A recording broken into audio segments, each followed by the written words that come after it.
de richesses et parfois des mauvaises choses. C'est pourquoi Srila Vishwanath Chakravarti Thakur dit que cette adoration procure beaucoup de souffrance à son adorateur, alors que l'adoration du Seigneur peut être accomplie très facilement et libre de toute affliction.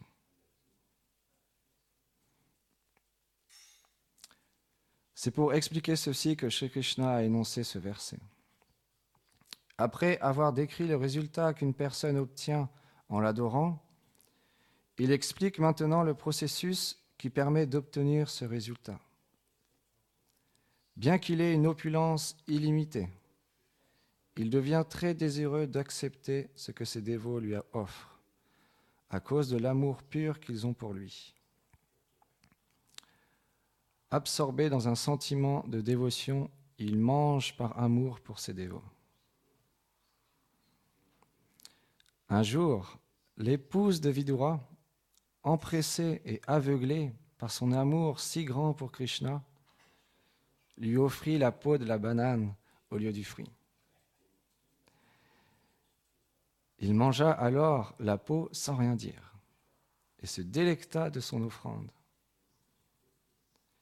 Une autre histoire marque ce trait particulier du Seigneur. C'est celle du Brahmana Sudama.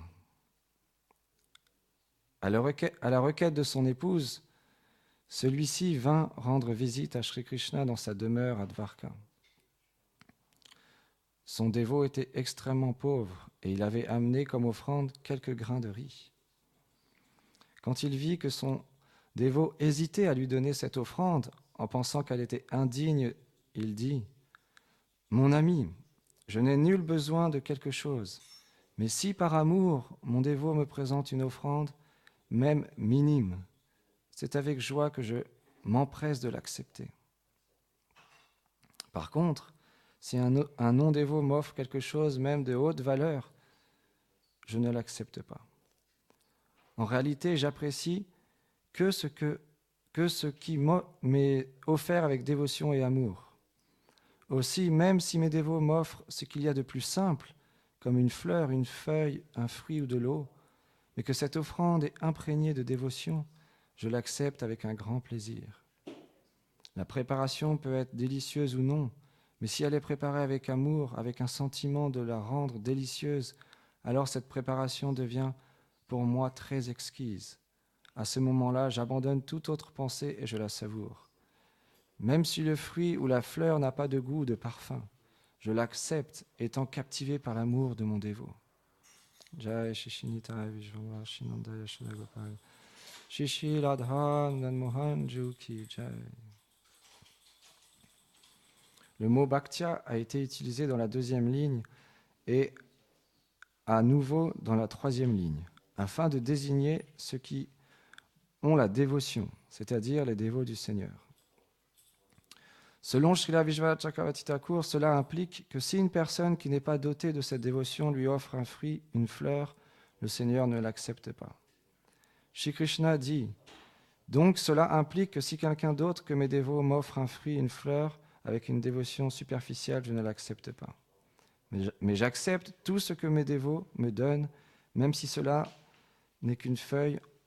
En d'autres termes, je me réjouis pleinement de ce qui m'est offert avec dévotion. Mais je ne me réjouis pas de l'offrande de quelqu'un qui a été forcé de la faire. Dans ce verset, le mot prayatatmana signifie « celui qui a purifié son cœur par la dévotion pour le Seigneur ». La dévotion ne peut se référer qu'à ses dévots et non aux personnes qui adorent les demi-dieux et qui rejettent la véritable adoration du Seigneur. Shri Krishna dit « J'accepte les offrandes de ceux dont les cœurs sont purs. À part mes dévots, personne n'a le cœur pur. » Dans le Srimad Bhagavatam, Maharaj Parikshit dit « Ceux qui ont le cœur pur n'abandonnent jamais les pieds par les lotus de Shri Krishna. » Le symptôme d'un dévot qui a un cœur pur est qu'il est incapable d'abandonner le service de ses pieds par les lotus. C'est pourquoi, s'il est parfois possédé par la concupiscence, par la colère, il faut comprendre qui ne peut pas faire de mal aux autres. Il est comme un serpent dont les crocs venimeux ont été retirés.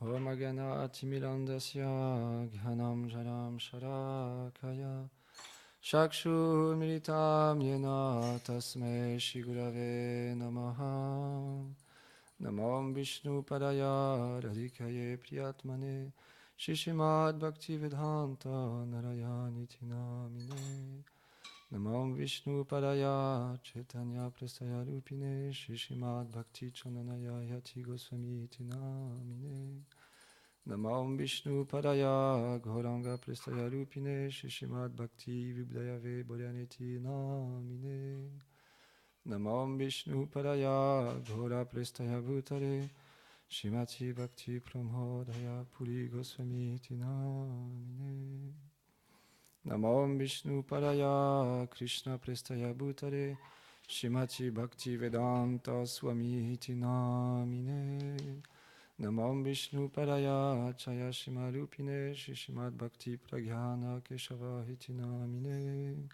Namam Vishnu Padaya Krishna Prestaya Bhutare Shrimati Bhakti Lakshaka Shiradhev Goswami Tinamine Namam Vishnu Padaya Krishna Prestaya Bhutare Shrimati Bhakti Siddhanta Sarasvati Tinamine Jai Shri Krishna Chaitanya Prabhu Nityananda Shri Advaita Gadadhar Shivasadi Ghora Bhaktavrinda Hare Krishna Krishna Krishna Hare Hare Hare Rama Rama Rama Hare Hare Vrindaye Tulasi Devye Priyaye Keshavasya Cha Krishna Bhakti Pratyadevi Satyavate Namo Namaha Vanchakarpa Tarubhyacha Kripa Sindhu Vyahevacha Patitanam Pavanebhyo Vaishnavebhyo Namo Namaha.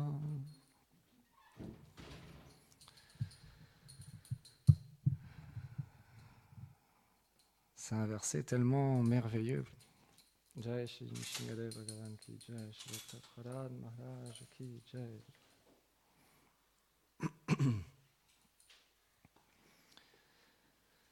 Krishna, il n'a pas dit dans ce verset, celui qui m'offre 1 million d'euros, des diamants, des joyaux, alors seulement j'accepterai cette offrande. Il a dit simplement une feuille, une fleur, un peu d'eau. Si cette offrande est faite avec amour et dévotion. La miséricorde du Seigneur est tellement grande qu'il inclut tous les êtres vivants. Car on peut tous offrir avec amour et dévotion une feuille, une fleur ou un peu d'eau. On peut tous offrir quelque chose au Seigneur suprême. Simplement, les acharyas, ils ont expliqué conscience de Krishna. Faire les choses avec conscience de Krishna. Avec amour, avec dévotion. C'est simplement la seule chose qui nous est demandée. C'est pour ça, peu importe la situation dans laquelle on se trouve, qu'on soit marié, qu'on ait des enfants, qu'on soit renonçant, qu'on habite en Afrique, en Inde, à Saint-Étienne-du-Rouvray, on peut offrir quelque chose au Seigneur suprême avec amour et dévotion. Et si on accomplit cette chose, le Seigneur, il acceptera cette offrande. Comme explique ici Gurudev dans le commentaire, en citant ce merveilleux divertissement, où la femme de Vidura, emplie de dévotion, aveuglée par sa dévotion, dans son empressement d'offrir quelque chose au Seigneur, au lieu de donner la banane, elle a donné la peau à Krishna. Et Krishna, il honorait l'offrande de la femme de Vidura, parce qu'elle était faite avec amour. De la même manière, Sudama Vipra, il était dans un village très, très simple, très pauvre. Il avait une maison très, très simple. Il vivait dans cet endroit avec sa femme et ses enfants. Et Sudama Vipra était vraiment un ami très cher de Krishna, très très cher. Ils ont grandi ensemble dans le Gurukul. Ils servaient leur maître spirituel.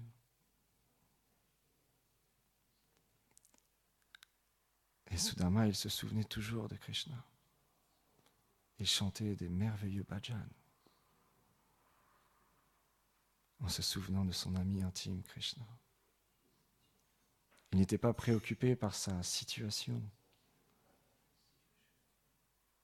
Il acceptait. Et il continuait à aimer son ami avec amour. Mais un jour, sa femme l'a approché. En voyant la condition de son mari, c'est la nature d'une femme de prendre soin de son époux, de ses enfants. En voyant la condition des enfants et de son mari, qui était très maigre, il vivait dans une telle pauvreté. Donc elle a suggéré à Sudama, mais pourquoi tu n'irais pas voir ton ami Krishna, qui est à Dvarka? Il pourrait peut-être nous aider. Mais un dévot, c'est pas dans son humeur que de demander quelque chose au Seigneur Krishna. Mais Sudama Vipra, il se disait, mais je pourrais revoir mon ami. Je pourrais revoir, après une si longue période, mon ami intime Krishna. Alors il a accepté. Mais il pensait, il faut que je ramène quelque chose, un présent. C'est quelque chose de naturel. Quand on va voir un ami, un proche, quelqu'un pour qui on a beaucoup d'amour, beaucoup de liens forts, on va lui amener un présent, un cadeau. Mais il était pauvre, il n'avait rien. Donc il a demandé à sa femme d'aller mendier quelques grains de riz soufflés aux voisins, en leur expliquant la situation, qu'ils allaient voir Krishna, que Sudama allait voir Krishna. Donc elle a récolté un petit sac de grains de riz soufflés.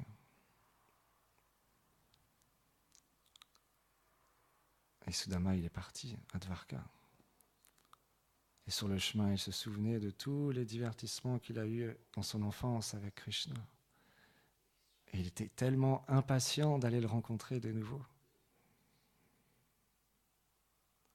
Et quand il est arrivé à l'entrée, les gardes, ils ont barré la route. Et ils lui ont demandé, mais qui es-tu, Brahmana? Et il a répondu, mais je suis Sudama, un ami proche de Krishna. Il était habillé comme un mendiant. Bien qu'il était brahmana, il était comme un mendiant, vêtu d'une manière très très pauvre, très simple. Le garde n'a pas cru, mais il est quand même allé demander à Krishna. C'était un brahmana. Donc, le garde est allé voir Krishna. C'est les descriptions des palais de Krishna à Dvarka, c'est des palais énormes, une beauté incommensurable. Le temps que le garde il aille rencontrer Krishna, à ce même moment, Sudama Vipra, il a commencé à se dire, mais peut-être qu'il ne se souviendra pas de moi. Peut-être qu'il m'a oublié. Et je viens avec quelques grains de riz comme offrande. Je ferais mieux de repartir. Il m'a sûrement oublié. À ce moment-là, il est reparti. Et Krishna, quand le garde est arrivé, Le garde lui a dit, il y a un brahmana qui est à l'entrée et il dit qu'il est votre ami. Krishna lui a dit, comment s'appelle-t-il? Sudama. Au moment même où Krishna il a entendu Sudama, il a couru. Il a tout délaissé, toutes ses occupations, il a commencé à courir pour rejoindre son ami. Et il est arrivé à l'entrée, il n'y avait plus personne. Krishna était peiné de voir qu'il n'y avait plus personne. Le Seigneur est tellement désireux, comme nous a partagé Hayagriva Prabhu il y a quelque temps avec le divertissement de Gop Kumar. Le Seigneur est tellement désireux d'être avec ses dévots, de partager l'amour qu'il a pour nous et l'amour qu'on a pour lui. C'est quelque chose d'incommensurable. On ne peut même pas imaginer l'amour que Krishna a pour ses dévots. C'est illimité. La relation qu'on a avec lui.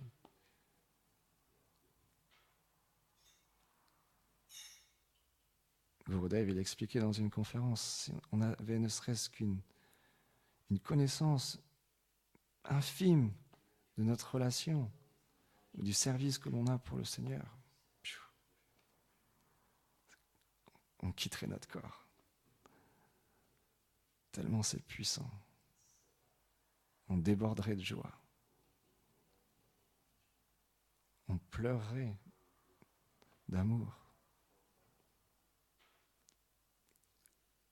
Krishna, il a demandé, mais est-ce que vous avez vu un brahmana, il était là il y a quelques instants, s'il vous plaît, dites-moi où il est. Ils lui ont indiqué, ils lui ont dit, oui, il est parti par là. Krishna, il a pris son chariot, il a très rapidement rattrapé Sudama. Il est descendu de son chariot, il a étreint avec des larmes dans les yeux. Il n'a pas prêté attention comme chez Chaitanya Mahaprabhu quand il rencontrait Sanatan Goswami. Sanatan Goswami, dans son humilité, disait « Oh Seigneur, non, s'il te plaît, arrête, ne me touche pas, mon corps est impur, il y a du pu qui sort de ma peau. S'il te plaît, non, ne m'étreins pas. » Mahaprabhu, il est traîné de force, Sanatan Goswami. Et il pleurait d'extase. Krishna, quand il a étreint Sudama Vipra, il était sale, il avait fait un long voyage, il était habillé comme un mendiant. Il a étreint et il pleurait. Et Sudama Vipra pleurait.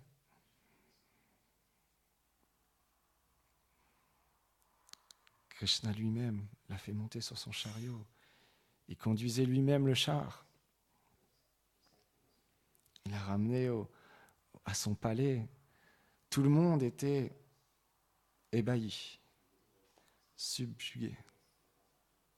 Qui est cette personne que notre roi, notre Seigneur adorable, Krishna, qu'il possède des richesses illimitées,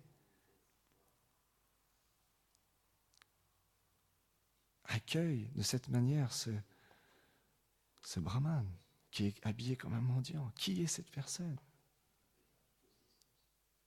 Et Krishna n'a pas simplement accueilli Sudama Vipra, il l'a fait asseoir sur son trône. Il lui a lavé les pieds. Tout le monde était pris d'émotion. Et Krishna, il lui a donné des nouveaux vêtements à manger. Et à ce moment-là, comme Gurudev il explique dans la teneur est portée, Bhakta est humble. Qu'est-ce que j'ai amené pour mon Seigneur? Cette offrande infime.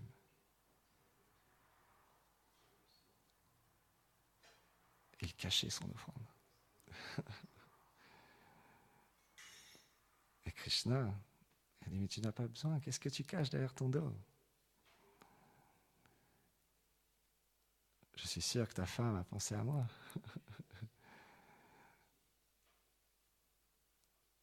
Et Krishna, il a volé cette offrande. Parce qu'elle était faite avec amour et dévotion. Simplement pour faire plaisir à Krishna, malgré qu'elle soit toute simple. Et Krishna, quand il goûtait chaque grain de riz, la déesse de la fortune devenait endettée envers son dévot. Elle lui a dit « Stop, mon Seigneur, je ne pourrai pas rembourser cette dette. » Et Sudama Vipra, il avait tout oublié. Pourquoi il était venu? Il fallait qu'il demande à Krishna de l'aider de sa situation difficile avec ses enfants, sa femme, sa maison tellement pauvre. Ils n'avaient presque pas à manger. Il avait tout oublié. Simplement, il se rappelait de leur divertissement d'enfance. Et il s'asseyait à côté. Et ils prenaient plaisir à être ensemble. C'est le lien que Krishna a avec ses dévots.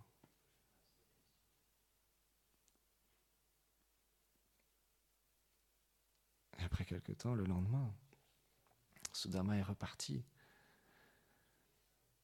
complètement empli d'extase et d'amour, d'avoir pu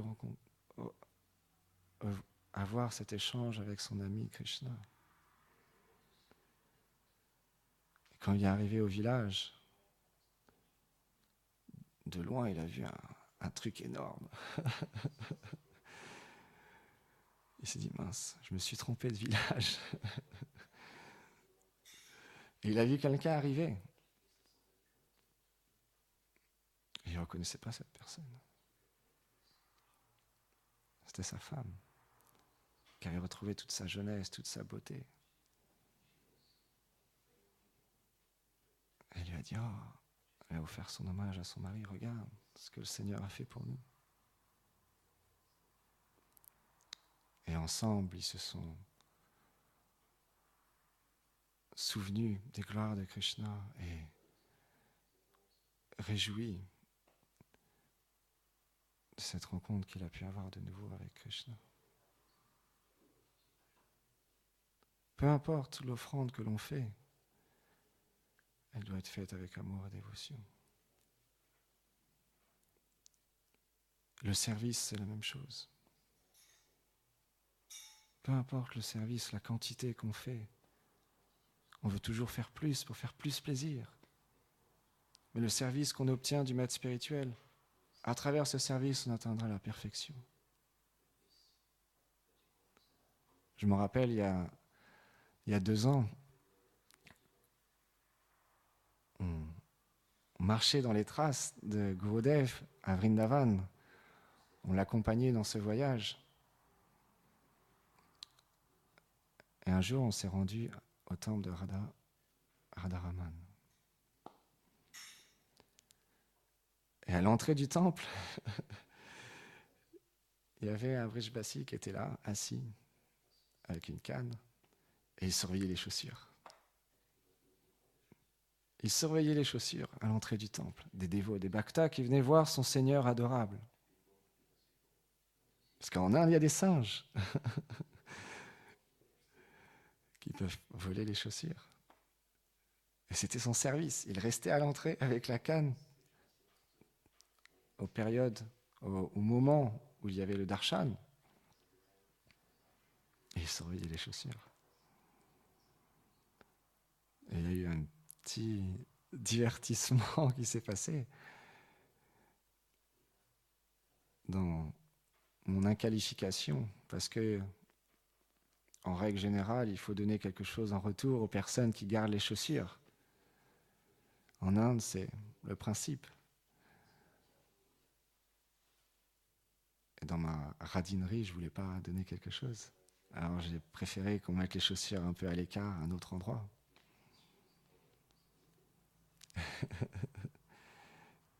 Et il s'est mis en colère. Non, non, c'est ici qu'il faut mettre les chaussures, c'est ici qu'il faut mettre les chaussures. Puis pour ceux qui ont été en Inde, ils connaissent le principe. Il faut argumenter. Parce qu'on est toujours sollicité pour des donations. Donc on a insisté, on a dit non, on va les mettre là quand même. Et puis on a pris darshan.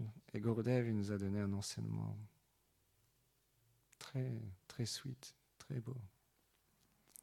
Il est sorti et il nous a dit non. C'est son service. On ne doit pas agir de cette manière-là.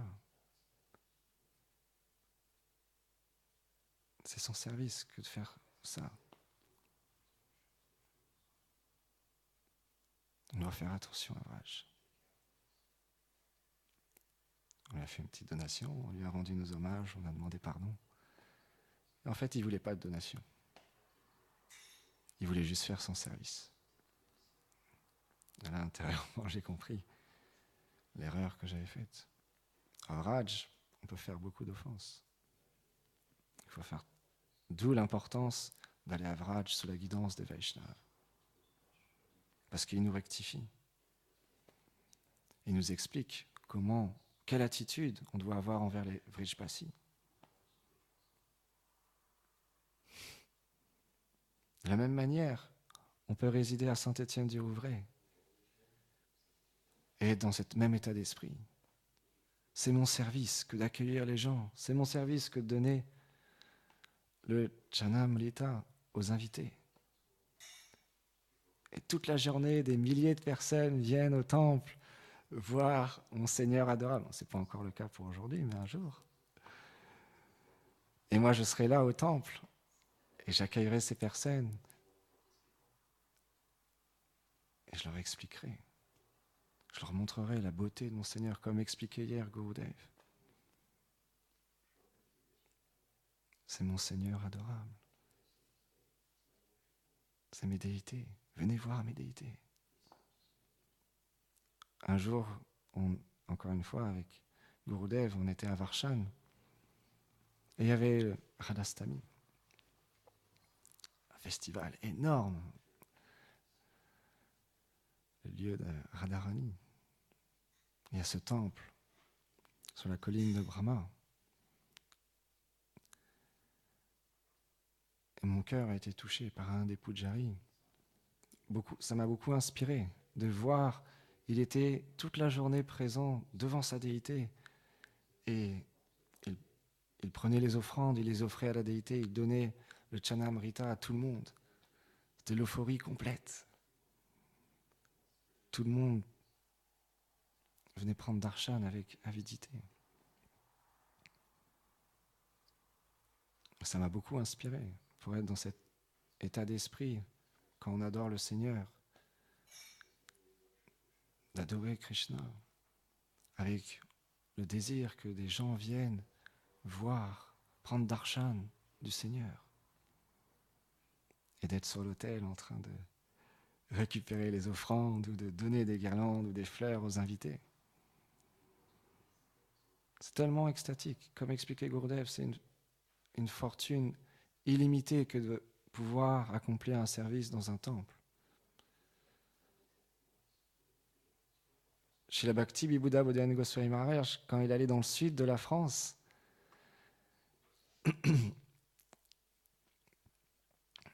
après les festivités, il y avait beaucoup de pots à laver. Et il se disputait les pots avec Padasevana Prabhu, le père de Gorananda. Non, c'est moi qui vais laver les pots de Radharani. Non, c'est moi qui vais les laver. C'est l'humeur des Vaishnavas, ils veulent toujours faire du service. Ils ne voient pas une corvée de laver les pots ou de faire du ménage ou tel service. Oh, c'est l'opportunité de servir Radharani. Nettoyer les pots. Il nous montre toujours l'exemple. Les Vaishnavas, les sadhus, c'est pourquoi chez la Rupa Goswami, il explique un des principes favorables à l'avancement spirituel, c'est de marcher dans les traces des acharyas. Parce que par nous-mêmes, on va avoir cette tendance à voir les choses avec notre mentalité, notre dévotion, suivant les vies passées, qui est plus ou moins grande. Mais quelqu'un qui a déjà réalisé sa véritable nature, qui est connecté au Seigneur suprême et qui vit à chaque instant pour son plaisir 24 heures sur 24. Il nous apprendra comment graduellement voir les choses sous un autre angle. Un jour, il y avait une grande... Aujourd'hui, c'est des histoires. Un jour, il y avait... C'est bientôt l'apparition de Sri Ramachandra. Il y avait cette jeune Vaishnavi, Savari. Dès son enfance, elle avait cultivé ce désir qu'elle voulait renoncer et servir les Vaishnavas. Donc très tôt, elle est partie dans la forêt. Elle était au courant qu'il y avait un endroit, un ermitage, où résidaient des sadhus. Mais c'était une femme, et c'était des renonçants, elle ne pouvait pas les servir directement.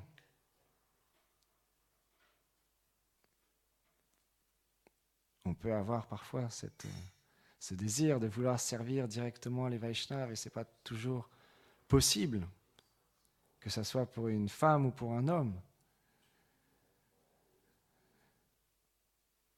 Qu'est-ce qu'elle a fait? Elle a observé, et quand la nuit est tombée, elle a vu qu'elle pouvait nettoyer l'endroit où ils faisaient leur ablution. Donc tous les soirs, elle faisait ça. Et le matin, le sadhu, il se levait et il voyait que l'endroit était propre. Il se demandait, mais qui a fait ça? Et c'était fait tellement bien, avec amour, avec dévotion, comme explique Krishna ici. Un service simple. Mais tous les jours, elle accomplissait ce service. Et tous les jours, le sadhu, il se réveillait. Il se disait, mais qui ça peut être? Et un jour, il voulait voir qui c'était. Donc il s'est caché. Et il a vu cette jeune fille faire ça.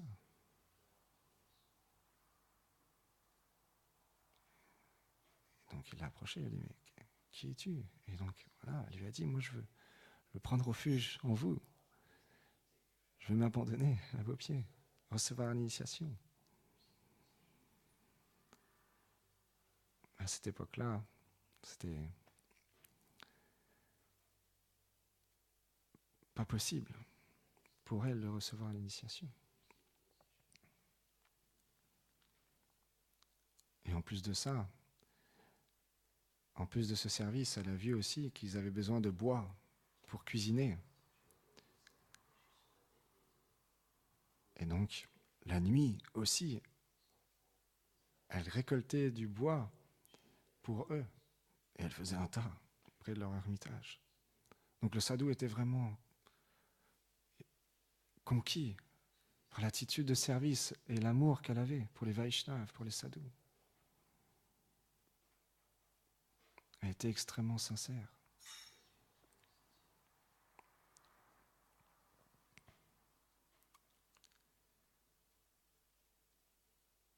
Et donc elle continuait à accomplir son service. Et un jour, ce sadhu, il a accepté de lui donner l'initiation spirituelle.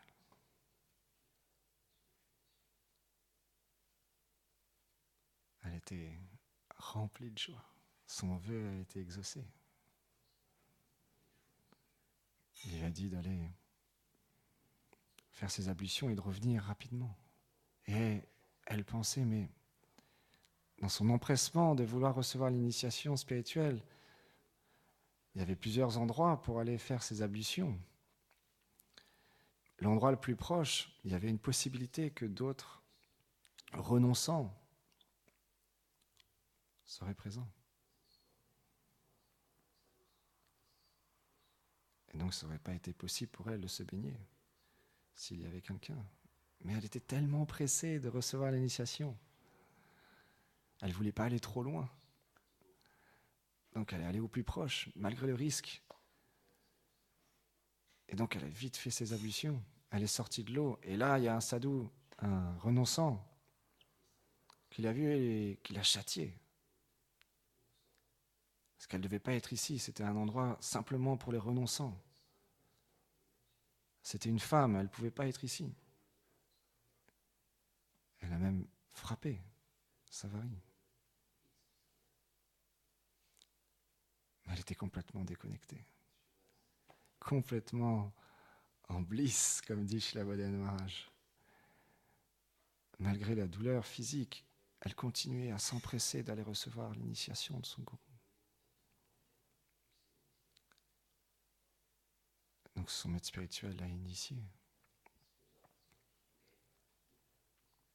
Et il lui a donné comme service, tous les jours, de préparer la maison, l'endroit, avec des fruits, parce que Sri Ramachandra va bientôt arriver. Il ne lui a pas dit demain il va arriver ou dans une semaine il va arriver. Il va bientôt arriver.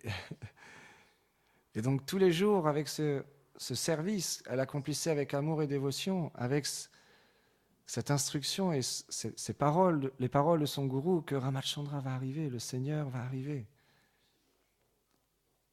Je prépare l'ermitage, l'endroit, d'une manière belle, avec des fruits. Mais les années passées, les années passées, les années passées, les années passées. Tous les jours, elle continuait à accomplir son service. Elle était devenue très âgée physiquement. Et elle continuait à accomplir son service.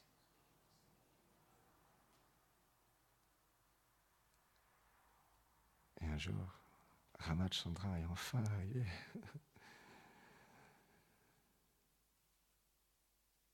Et là, tous les renonçants autour, son maître spirituel entre-temps avait quitté ce monde et lui avait laissé son endroit. Et les renonçants qui vivaient autour, ils ont accueilli Ramachandra et ils lui ont expliqué cette eau a été contaminée.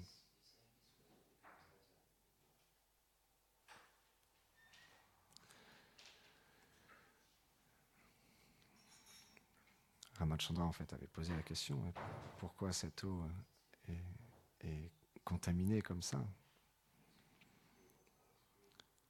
Et les renonçants avec fierté, c'est à cause de cette femme, Savari. Depuis qu'elle s'est baignée, les eaux ils ont changé de couleur. Ramachandra a dit, allez la chercher. Il lui a demandé de se baigner dans l'eau. Et toutes les impuretés sont parties. Et Ramachandra a dit non, c'est à cause de vos péchés que cette eau était comme ça.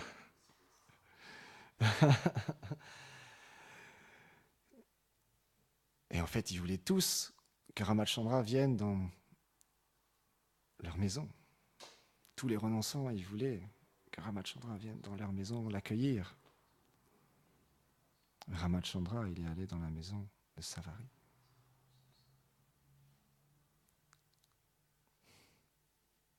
On peut imaginer l'avidité, l'intensité de ce jour, tellement intense.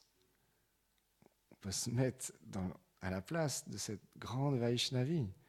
Toutes ces années, elle a préparé cet endroit pour accueillir le Seigneur Ramachandra. Et enfin, ce jour-là, Ramachandra est là, il est présent. Elle était rayonnante, on peut dire, comme des millions de soleils, emplie d'émotions, d'amour. Son amour, comme la femme de Vidura, était tellement grand. Avant de donner les fruits à Ramachandra, elle goûtait, voir s'ils étaient mûrs. Chez la Bodhidharma Maharaj, il explique, c'est Bodhidharma Maharaj qui explique ce divertissement, qu'il y a certains fruits où, extérieurement, c'est très difficile de savoir s'ils sont mûrs ou pas. On est obligé de les goûter. Donc elle voulait donner les meilleurs fruits à Ramachandra. Donc elle goûtait les fruits avant et elle donnait simplement les fruits mûrs à Ramachandra et les autres, elle les jetait. Et Lakshman, il disait à Ramachandra, mais ô Seigneur, est-ce que vous avez vu que c'est une femme à manger avant vous? Ramachandra dit, oui, mais c'est tellement délicieux, c'est l'amour de mon dévot, comme explique ici Krishna. Le Seigneur est captivé par l'amour de ses dévots. Et dans notre service, c'est le même principe. On peut aller distribuer des livres, distribuer des centaines, des milliers de livres. Mais si notre attitude, c'est de vouloir remplir notre calepin de quantité de livres que j'ai distribués pour avoir une position, simplement, on s'écarte du chemin. Le Seigneur, ce n'est pas un commerçant matériel, c'est un commerçant spirituel. Il est simplement captivé par l'amour de ses dévots. C'est la seule chose qu'il veut. Pas les austérités, la connaissance, la richesse, l'opulence, simplement l'amour de ses dévots. Et c'est ça notre bonne fortune. Mais maintenant, on peut se poser la question, mais moi, j'ai pas d'amour, j'ai pas de bhakti. Comment faire plaisir au Seigneur si j'ai pas d'amour, j'ai pas de bhakti?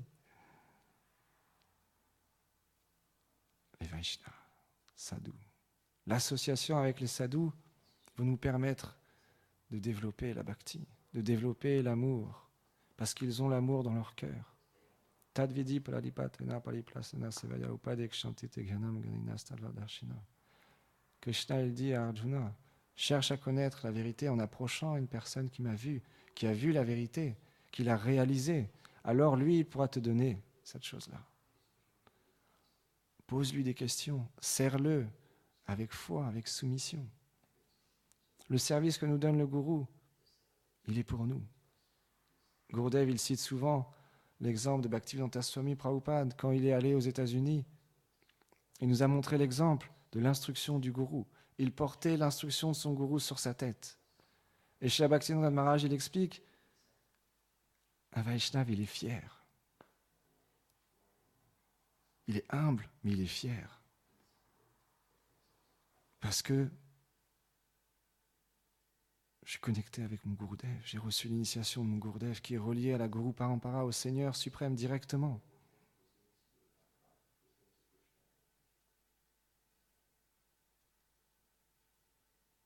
Donc il y a cette fierté emplie d'humilité.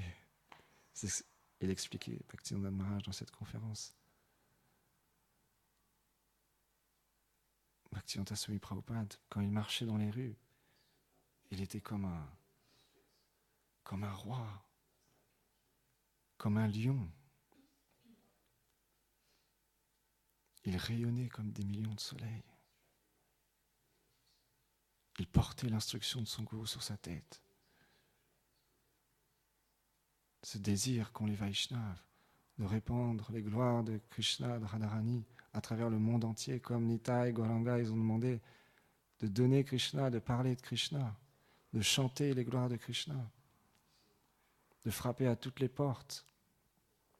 Toutes les personnes que tu rencontres, parlent-leur de Krishna. Parce que nous-mêmes, on a reçu ce cadeau, cette grâce, due à nos vies passées, due à la bonne fortune qu'on a d'avoir pu être en contact avec un sadhu, avec un pur Vaishnav. Donc de la même manière, on a reçu la bonne nouvelle. Un jardinier, on lui a dit, maintenant, tu vas labourer le champ. Et tous les jours, en labourant le champ, grâce à ce service, un jour, tu obtiendras un trésor illimité. Illimité. Imaginez, si on se met à la place de cette personne, il reçoit la bonne nouvelle que si simplement, tous les jours, il laboure son champ, un jour, il va recevoir un trésor illimité. On va se mettre tous à labourer le champ.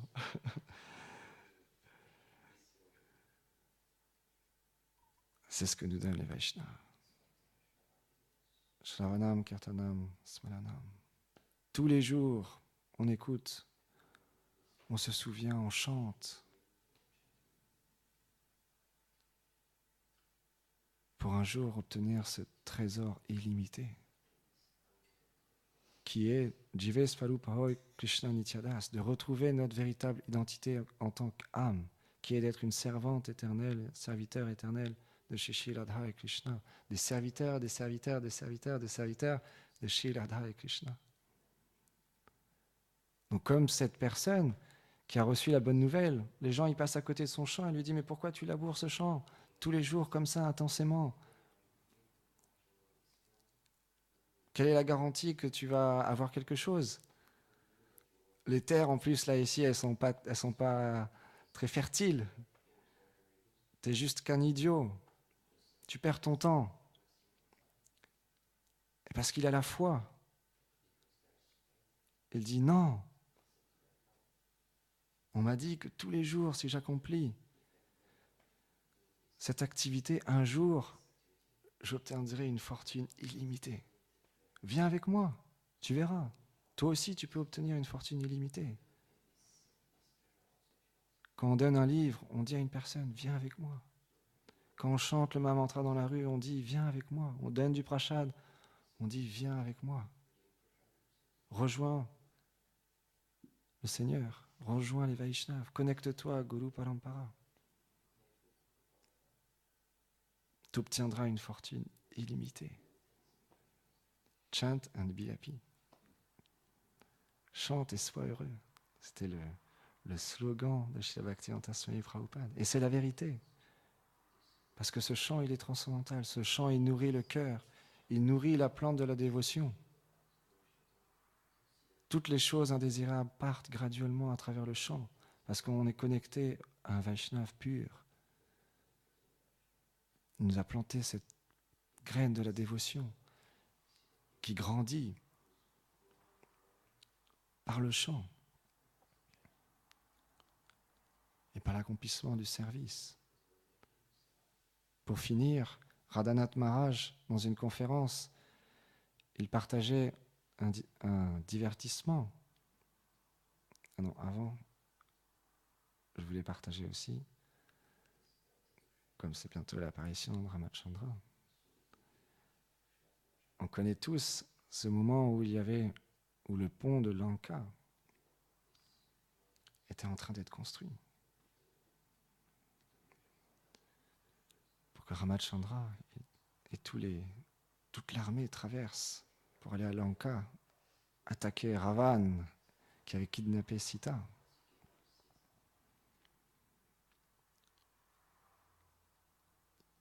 Imaginez, notre Seigneur adorable, il a un service précis. Tout le monde est concentré sur ce service.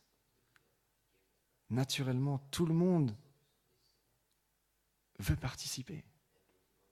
Tout le monde, pour faire plaisir à Ramachandra, à notre Seigneur. Donc tous, ils collectaient des pierres et ils les mettaient sur le pont de Lanka, le pont. Et Hanuman, qui est fort, puissant, un grand dévot du Seigneur, à lui seul, il aurait pu construire le pont.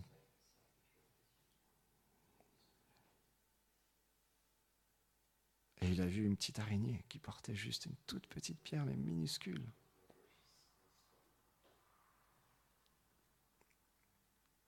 Et il a dit, mais tu devrais arrêter, ça ne sert à rien.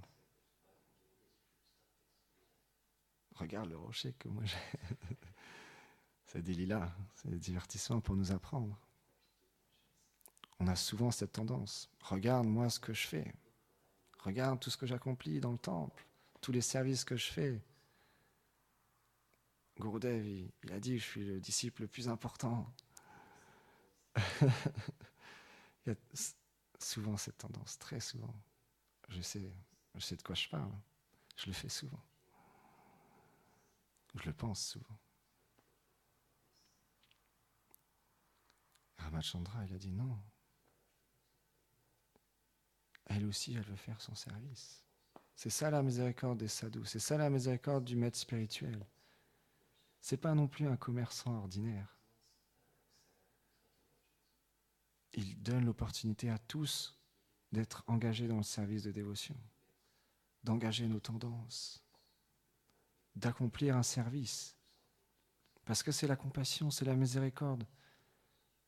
Chez Madhavananda Prabhu, il expliquait dans une conférence, il y a plusieurs sortes de générosité. On peut donner à manger à une personne qui est dans le besoin, lui donner des vêtements. On peut construire des puits, planter des arbres pour faire de l'ombre aux gens et pour le bien-être de la planète. On peut construire des écoles pour donner l'éducation à des enfants qui n'ont pas les moyens d'aller à l'école. On peut faire plein de sortes de générosité, mais la générosité la plus grande, c'est de donner les enseignements de Krishna. Parce que c'est lié à l'âme. C'est lié à l'éternité, à la connaissance, à la félicité. C'est lié à ce que nous sommes véritablement. Ce n'est pas lié à l'illusion, ce corps qui est temporaire, qui est pas très beau, qui périt à chaque instant. Miser sur quelque chose qui périt à chaque instant, c'est comme placer son argent dans une entreprise qui a déjà coulé, qui a déjà fait faillite. Chez la Bhaktisiddhanta Sarasvati Thakur Prabhupada, il disait, c'est comme des toilettes. Faites vite ce qu'il y a à y faire et sortez rapidement. Ce monde matériel. Et sadhu.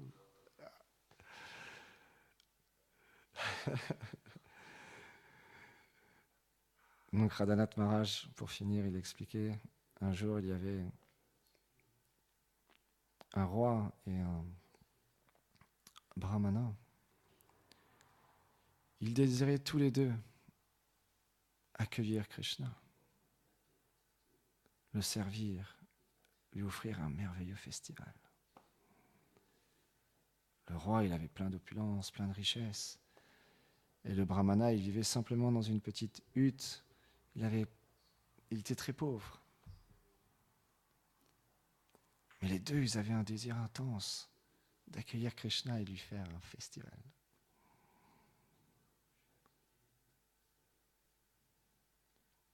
Krishna, c'est l'origine de toute chose. Il peut faire ce qu'il veut. Et donc, il s'est divisé en deux.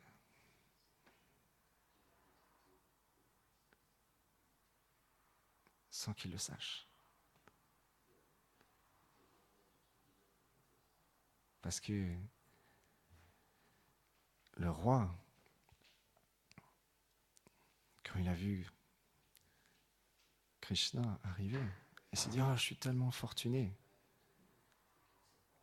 Parce que j'ai aucune qualification. Ce brahmana, il a tellement plus de qualifications que moi. Il voulait inviter aussi Krishna. Mais Krishna est arrivé dans mon palais. Je suis tellement fortuné. » Un Vaishnav, il est humble. Il ne s'est pas dit « Oh, c'est moi le plus grand Vaishnav. » Lui aussi, il voulait inviter Krishna. Mais regardez tous. Krishna, il est venu dans mon royaume. Il s'est dit « Non, oh, je suis tellement fortuné, bien qu'il a plus de qualifications que moi. Krishna, par compassion, par miséricorde, il est venu à mon festival, à mon invitation. Il a accepté mon invitation. » Et le brahmana, la même chose. Quand Krishna est arrivé à l'entrée de sa maison, l'expression canadienne, acheté par terre.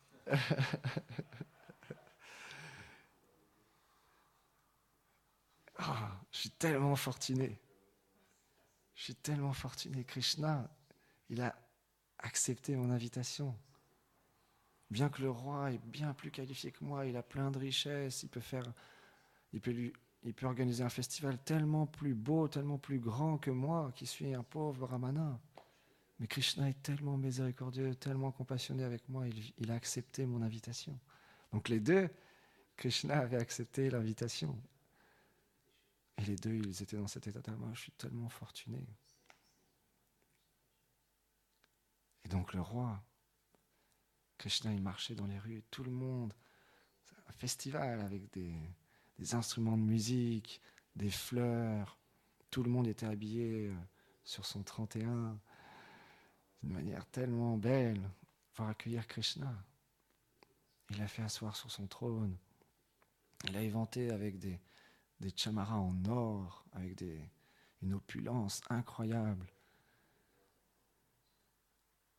Et Krishna était assis, il était très content. Il souriait, il était très content. Il appréciait beaucoup le festival. Il y avait du théâtre organisé par le roi et un prashad, une offrande à Krishna, mais immense, tellement opulente. Des centaines de préparations différentes, délicieuses. Et Krishna, il était très satisfait. Et au même moment, le brahmana, il a accueilli Krishna. Il avait juste une petite natte, toute simple. Krishna s'est assis. Et c'est Radhanath Maharaj, il explique. Et il était tellement pauvre, il n'avait rien. Pour faner Krishna, il a pris sa tchada et il a commencé à éventer Krishna avec sa tchada. Et il a commencé à danser pour faire un spectacle pour Krishna. Et Krishna était très satisfait. Il lui a amené une feuille de bananier avec quelques offrandes. Et Krishna, il honorait l'offrande. Il était empli de joie.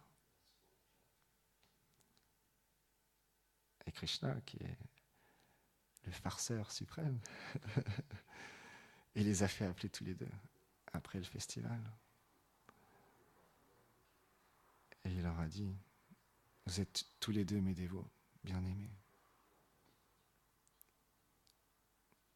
J'ai accepté vos deux offrandes, vos deux festivals, de la même manière. Donc Krishna est tellement miséricordieux avec nous. On a juste qu'à continuer à rester au pied des Vaishnavas.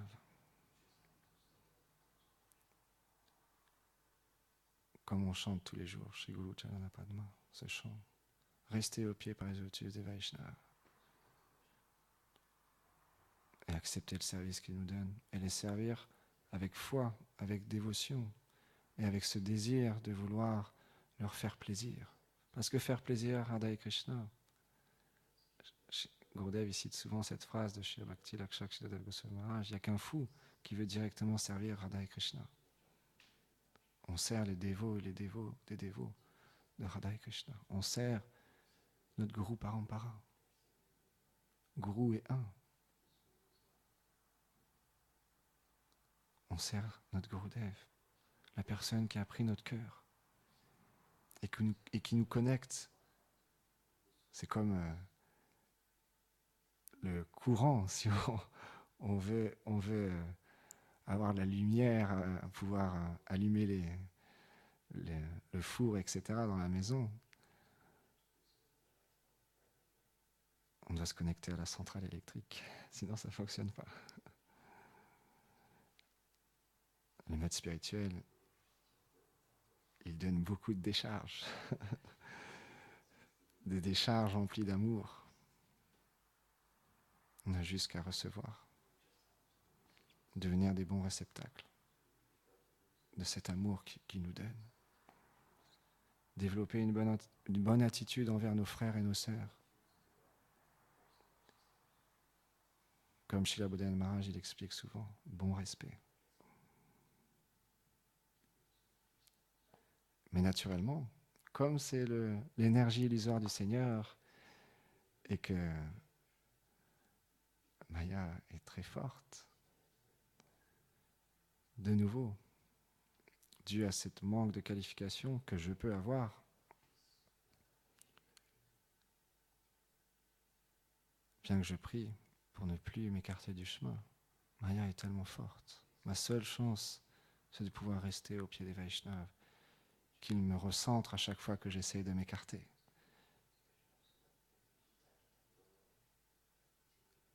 qui me rappelle à l'ordre et qui me tire les oreilles. Parce que j'en ai besoin. Parce que l'ego est grand. La dévotion est petite.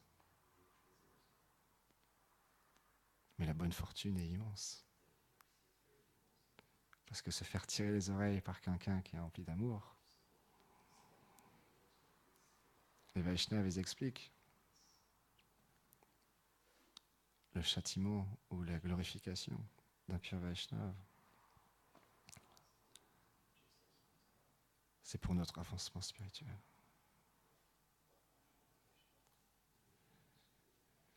Jai Shri Shinita Vijvambar Shri Nanda Yashoda Gopal Shri Shri Radha Mohan Ju Ki Jai Sarva Vina Vinasha Shri Nishingadev Bhagavan Ki Jai Shri Bhakta Prahlad Maharaj Ki Jai Shri Guru Parampara Ki Jai Vaishnav Sangha Ki Jai Go Premanande Hari Bo